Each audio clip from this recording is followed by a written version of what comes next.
আমাদের চুল ধূসর বা সাদা হয়ে যাওয়ার অন্তরালে রয়েছে নানা ধরনের কারণ। অনেকে দেখবেন অল্প বয়সে চুল ধূসর হয়ে গিয়েছে, আবার অনেকের বয়স হওয়া সত্ত্বেও চুল পাকতে শুরু করেনি। এর পেছনে জিনগত কারণ তো আছে, আবার রয়েছে লাইফস্টাইল ও খাবারের ভূমিকাও। চলুন দেখা যাক এমন কিছু খাবারের কথা যেগুলো চুল পাকার গতিকে করে মন্থর, অকালে চুল পাকতে দেবে না এবং ধরে রাখবে আপনার যৌবন। নানান রকম বেরি জাতীয় ফলে রয়েছে প্রচুর পরিমাণ ভিটামিন সি ও অ্যান্টিঅক্সিডেন্ট। দেশি হোক বা বিদেশি, খাদ্য তালিকায় রাখুন প্রতিদিন বেরি জাতীয় ফল। এই দুটি উপাদানই স্বাস্থ্যকর ত্বক ও চুলের জন্য অত্যন্ত জরুরি। এরা কোলাজেনের উৎপাদন বাড়ায় ও অতিরিক্ত ফ্রি রেডিক্যাল নিষ্ক্রিয় করার মাধ্যমে বয়স বৃদ্ধির প্রক্রিয়া ধীর করে।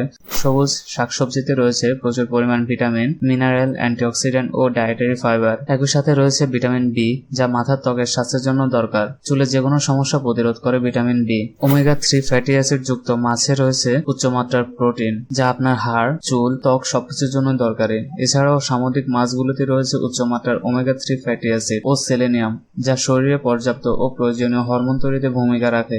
চকলেট চিনিবিহীন বা স্বল্প চিনিযুক্ত চকলেটে রয়েছে প্রচুর পরিমাণ কপার, যা মেলানিন তৈরি করতে সহায়তা করে। এই মেলানিনে আমাদের চুলের রং কালো করার ভূমিকা পালন করে। চকলেটের মতো কাঠবাদামে রয়েছে প্রচুর কপার, যা মেলানিনের পরিমাণ ঠিক রাখে। এছাড়া প্রচুর পরিমাণ ভিটামিন ই, যা সুন্দর ত্বক ও চুলের জন্য দরকারি।